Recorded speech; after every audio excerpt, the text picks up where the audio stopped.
Surprise!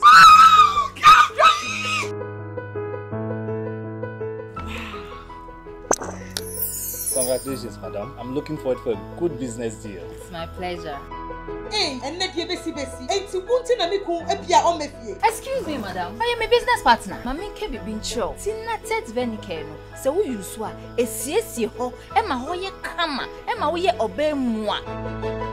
Na ko try she. Thank you. Kinaata Venike. Kinaata Venike is an oral tonic for maintaining vaginal hygiene. Not recommended for children below 12 years. Pregnant or lactating mothers should consult a doctor.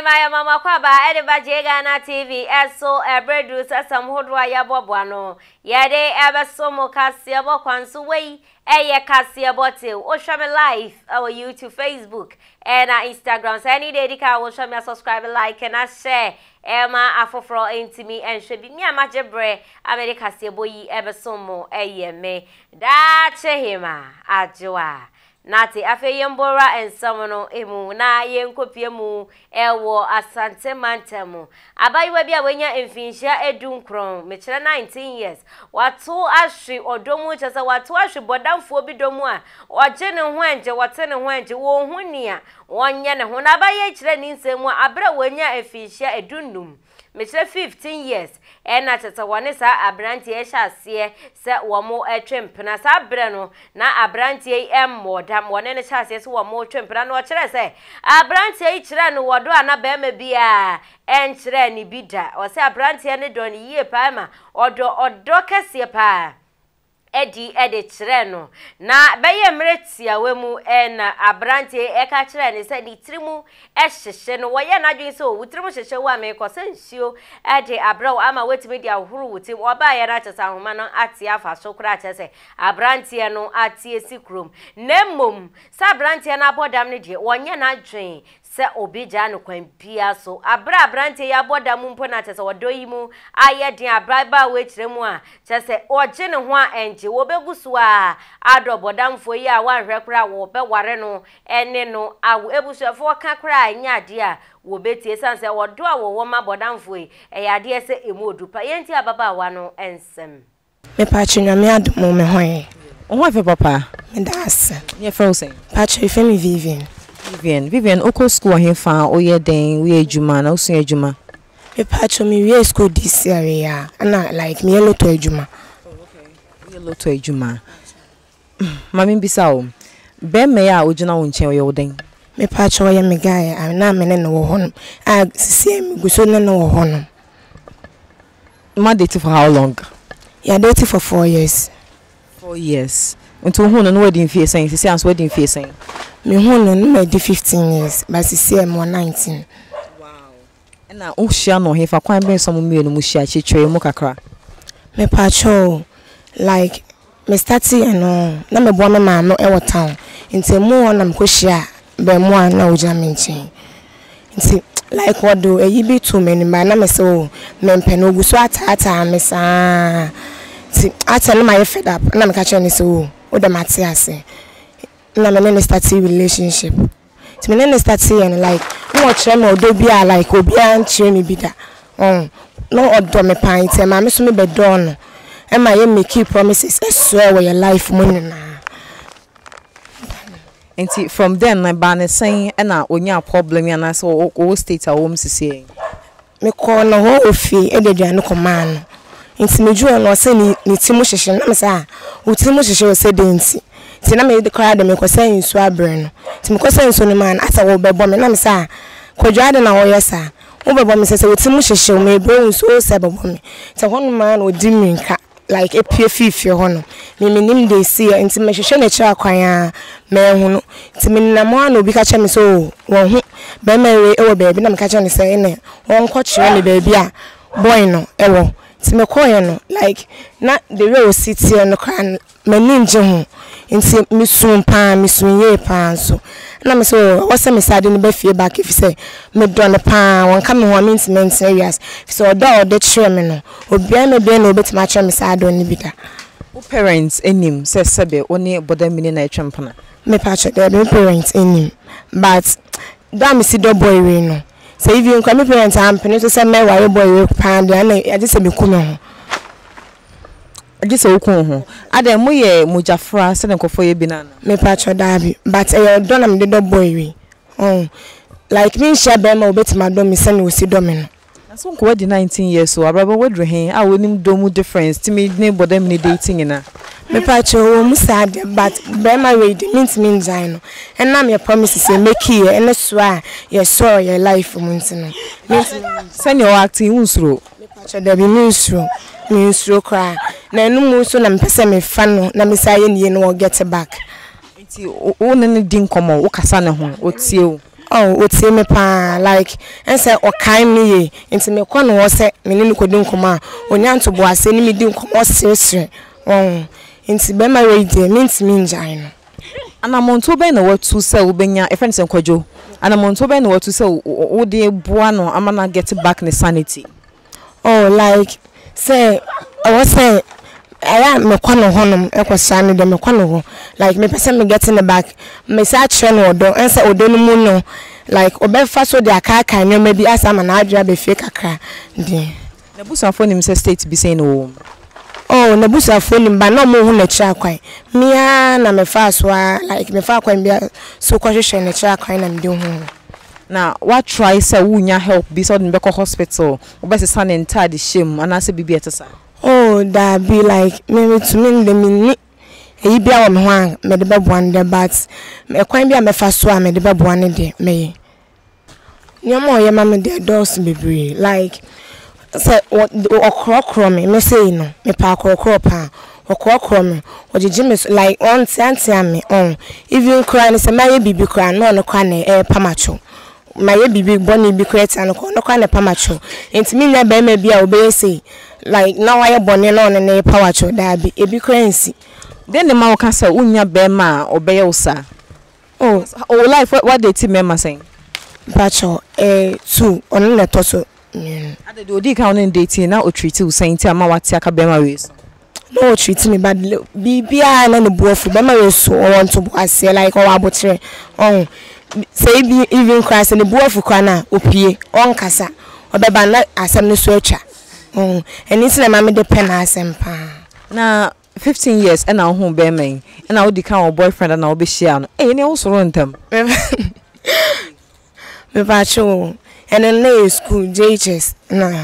JHS don ni bi no oguso I virgin me so me bisa usa me pacho in the dabi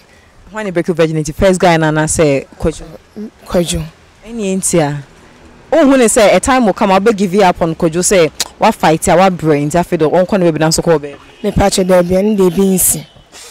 wow why determined like 100% me pacho and they determined the my pa me nya bre pa say be say osaba normal I don't promise you marriage na so promise you sika bi mu odu bi na won sanya nkan nti no that one promise me sika bi ade but be marriage like me nim de ntia me don know sir but a kwan bia mefa so abo ne bia so ende meye also parents enim say won no eye baby so mama me be find out or papa find out then I'll be ene de me mfa ho ende me mfa ba me nya ba me bi ne nim say me ne no ene wo ho no but ene de me mfa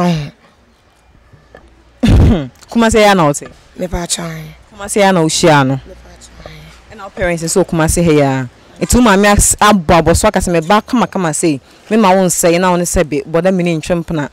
na so impo ka cho say ne wo nye sa na so we njai a wo be jai so ye me ba kwana so na be di nachi still am di nachi so even cry we asin na po me say me njai be ma we pa da still na ji say we asin po me be ma we na me di nachi and you what to dum cause me jina he kwa de odi ye we kwa tim say boda me so he is in love and the word me pa what them na o kaido a na me woman any do ana ono so woman me we ya no ni je ho de ko be ya pa che no ni mani je ho na minim say mrebi do sa be get back na wan get back e wan get back kra na mi pa che no na me ne betina there be me sign a chin kofa be me bia ni state you be pese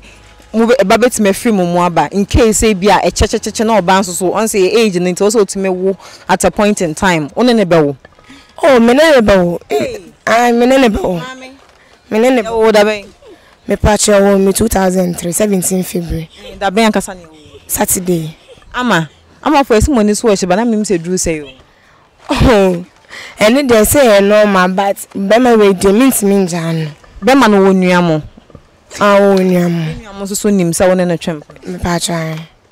mo yo okay so obi ba ko na kono say no mo nua be ma no mo anka mo be pene so mo mpene dia but me oba ne dia me ma pene so say be ma we dia mint me njan no ono ana me pe oh we school am ni ampo na ogusuko school ni no ogusuko school na oto ni mo starting nyom no oto like no probi kwa ma na manage no but no oni obi manage ni ntino oja nom to na starting pabo business but still yes to da so to nyom oda so to nyom de but oni obi manage ni ntino na ode no hura pabo business mu pabo adwuma na ohefa me pa chomo market no osua ye anasa na oton ankasa me pa chono oton kuma se ya na ote busuafo nyina me pa chan na busuafo wo se omo nim se wo ne nchen omo ba wo nchen se oh me na me wo me ba fa me kona me nkone me ba na nkasa o ma yibisa ada me pa chan so ma me na bedi nkomo but onye na adwen so be kofi oh david me ko mi timi be fa no me de ne ko no wasaba me de ne ko no wasaba ne ko akoye ne den de ne kofi wo woni nda ho so no wasa ko tena ba bia wote no chaje se mia na me sa ko no masa ko twena be fi ne kofi ana o try so be see so onye kama se de wo pena na sesen e pa time me try so me see ne kama but still wasaba ba me kra na me sa de ne ko barbering shop ma yeyin oh ye ne sa nyina so ubenya nanka sika bi emu odubi yerade asem na yekese me pacho abotre minim say ubenya nanka onya sika bi emu odu de abo be me because enima we man do so for a 19-year-old girl ena mem hihye me say bia wo chine bi no woni da hwa no atamade e de abo because obi a na adwen nya adwuma they can never tell we ye den a o da bi on tesa on ye kra o da bi den onya mesa abusafo odomo odu ankasa na me wo sister ni nua bema e wo fie ha sei me frɛ na ba na kyese me no nso abonkomo kakra mind ye net sei Erade adumo ye frɛ sei kwaku asamwa pa cho odan ni me nua be me nua ba no ne dimachi ne di wachi oh mo sekra mo ho afɛ mo busuam na ma me bisa wo wonim sɛ onua be sɛbe woni bodam ne twempana me ya we pa na we okay with it me ya dem okay guy na one tena ya che one start date ya kura nyene me ya no ta de guy no be fima me ne guy no kura ntabi nya kasa nyezu adam pese onua no be twempana sa tam no so 15 years there all start date there obi asa ko school wo JHS wa ko fa bo bema o da bi na me ntia ase kura enti bema no enya sa condition we say no o try so no onua no be di nkoma na wo fa so say on na date a che nti onko so na ntwempana oh da me force ba kura ba me nya ba no na so edin pa if say utawo so ta ko bema no tembe me bia no bema ne nchen me ka je say obi wa bodam de adwen ne tene bitu amba si bi kwa wandu won chubetim de bia den abuti no bia sa tam so no bia nye den enu obeboa odo we die odo lastic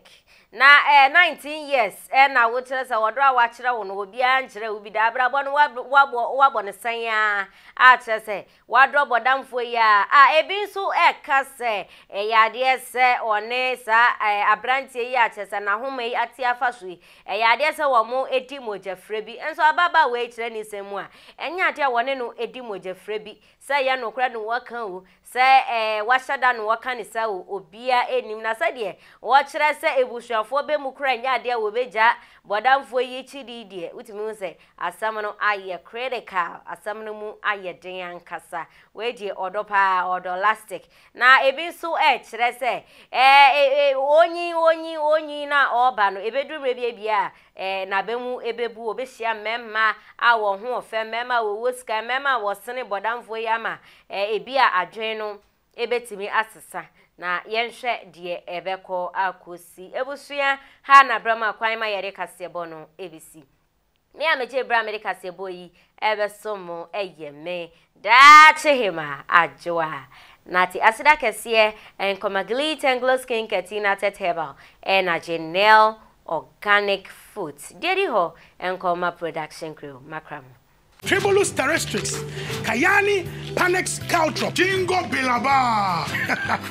Sawa di nuya mabubo swina. Enuni ya dia shetina te 230 herbal. Oya bema na unumwa. Mama wade sunkuma ujira unasu timi bajuma. Mama energy, stamina, and vitality. And fa wuni ya juma uye. And one is our benumbi. Uba bajuma sa umreda. Tina te 230 herbal. Eye young konkwa. Power to the people. Me try 230. So I what feeling? Adam, me back. Kinaata 230 herbal. Kinaata 230 herbal is a full supplement for rejuvenation and vitality. And no sa ebra offer sa edrowi. Oba wafa yefunu. Ne all man e banofo. Ene akola ondi emfie duoche.